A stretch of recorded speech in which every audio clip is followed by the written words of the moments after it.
தலையை பார்க்குறக்காண்டி தான் நாங்கள் வந்தேன். படத்தில் ஃபைட்டிங் பயங்கர மாசாக இருக்குது. அர்ஜுனும் பயங்கர மாசாக இருக்காப்புல.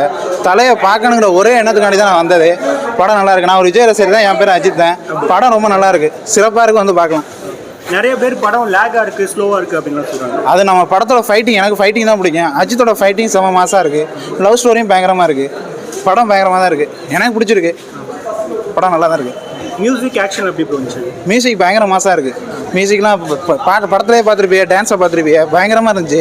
இதுக்கு மேலே என்ன நம்ம ரசிகரை நான் தான் சொல்கிறேன், விஜய் ரசிகரை நான் சொல்கிறேன். படம் அருமையாக இருக்குது, சூப்பராக இருக்குது. தலை வாழ்க. ஓகே ப்ரோ, இப்போ வந்து தளபதி வந்து அரசியலுக்கு போகிறேன் அப்படின்ட்டாரு. நம்ம தலையும் பெருசாக சினிமாவில் கான்சன்ட்ரேட் பண்ணாமல் காரேசிக்கு போயிடுறேன் அப்படின்ட்டாரு. இது ஒரு ஃபேன்ஸாக பார்க்கும்போது உங்களுக்கு எப்படி இது எப்படி இருக்குன்னா, இப்போ நம்ம தலை சொன்னாப்புல இது ரசிகர் வாழணும், விஜய் வாழணும், தலை வாழணும் அப்படி சொல்கிறத விட நீங்கள் எப்போ வாழ போறீங்கன்னு கேட்குறாரு. அதே மாதிரி தான் நம்ம வந்து படத்தை பார்க்குறோம், அடுத்து நம்ம வேலையை போய் பார்க்குறோம். நம்மளும் வாழணும், தலையும் நல்லா வரணும், தளபதி நல்லா வரணும். டிவிக்கே அடுத்த 2026 வெற்றிகரமாக வரணும்னு என்னோட வாழ்த்துக்கள். ஓகே.